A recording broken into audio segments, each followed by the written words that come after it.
Sir 17 ಜನ ಆರೋಪಿಗಳಿದ್ದಾರೆ. ಅದರಲ್ಲಿ ಕೆಲವರಿಗಷ್ಟೇ ಪಶ್ಚಾತ್ತಾಪ ಕಾಡ್ತಿರುವಂಥದ್ದು. ದರ್ಶನ್ ಅವ್ರ ಫೇಸಲ್ಲೂ ಕಾಡ್ತಿದೆ. ಅವರು ತಲೆನೇ ಎತ್ತುತ್ತಾ ಇಲ್ಲ ಈ ಒಂದು ಆರೋಪಿ ಸ್ಥಾನದಲ್ಲಿ ಇರೋದ್ರಿಂದ. ಅವ್ರಿಗೆ ಗೊತ್ತು ನಾನು ಏನು ಮಾಡಿದ್ದೀನಿ ಅಂತ, ಅವ್ರಿಗೆ ರಿಗ್ರೆಟ್ಸ್ ಕಾಡ್ತಾ ಇದೆ ಆಲ್ರೆಡಿ ಅವ್ರನ್ನ.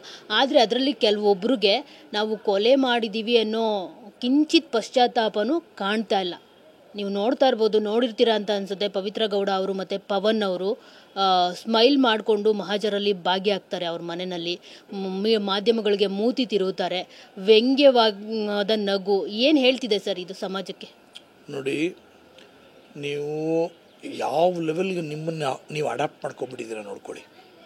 ನಿಮಗೆ ಇರೋ ಇವಾಗ ನೋವಲ್ಲಿ ನೀವೇ ಆ್ಯಕ್ಚುಲಿ ಇರೋದು 17 ಜನ.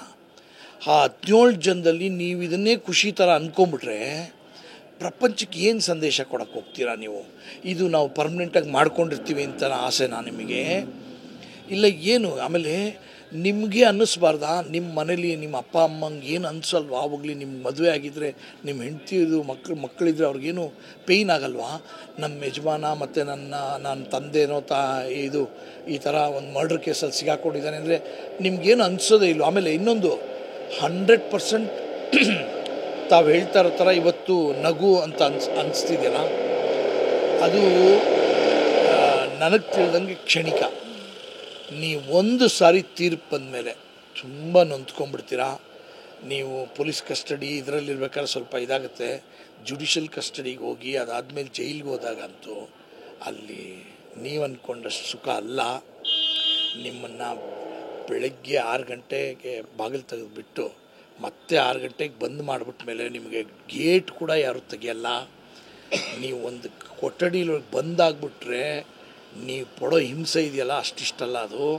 ನೀವು ತಿಳ್ಕೊಂಡಿರೋಷ್ಟು ಸುಲಭ ಅಲ್ಲ ಆ ಕೇಸ್ ಇದು.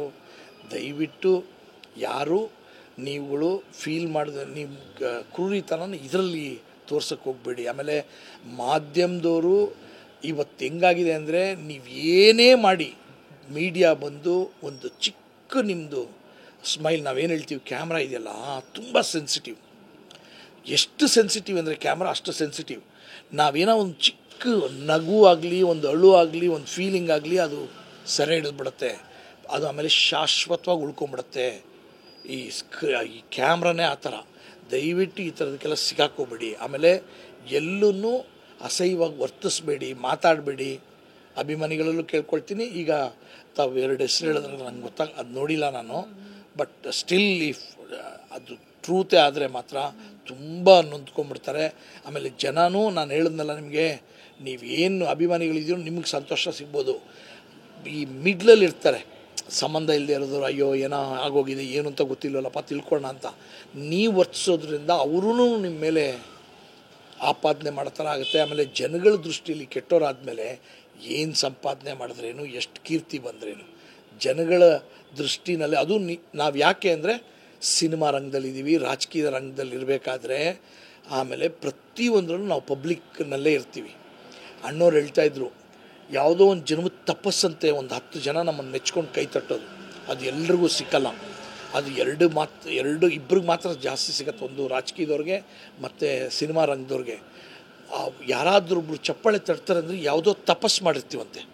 10 ಜನ ನನ್ನನ್ನು ಮೆಚ್ಕೊಂಡ ಅಂತ. ರಾಜಕೀಯದವ್ರನ್ನ 10 ಜನನ ಮೆಚ್ಕೊಳ್ಳಲ್ಲ, ಸುಮ್ಮನೆ ಅವ್ರ ಮುಂದೆ ಚಪ್ಪಾಳೆ ತಡ್ತಾರೆ.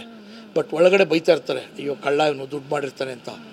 ಬಟ್ ಸಿನಿಮಾ ಇದನ್ನು ಮಾತ್ರ ನಿಮ್ಮನ್ನು ಕೊಂಡಾಡ್ತಾರೆ ಅಂದರೆ ಯಾವುದೋ ಜನ್ಮದ ಪುಣ್ಯ, ಅದು ಯಾವುದೋ ಜನ್ಮದಲ್ಲಿ ತಪಸ್ಸು ಮಾಡಿರ್ತೀರ ನೀವು.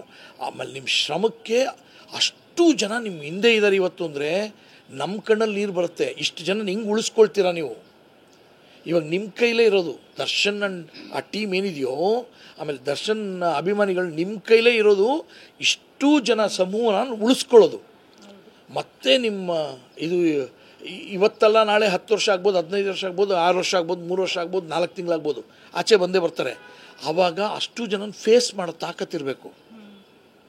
ಬೈದು ಎಲ್ಲ ಮಾಡಿದ್ಮೇಲೆ ಏನು ಉಳಿಯುತ್ತೆ? ಬರೀ ಜಗಳ ಆಡ್ಕೊಂಡಿರೋಕ್ಕಾಗ್ತಾ ಜೀವನನೇ ಜಗಳನಾ? ಪೀಸ್ ಅನ್ನೋದೇ ಇಲ್ವಾ? ನೆಮ್ಮದಿ ಅನ್ನೋದೇ ಇಲ್ವಾ? ಅವನು ಬದುಕಲಿ ನಾನು ಬದುಕ್ತೀನಿ ಅನ್ನೋದು ಬೇಡವಾ?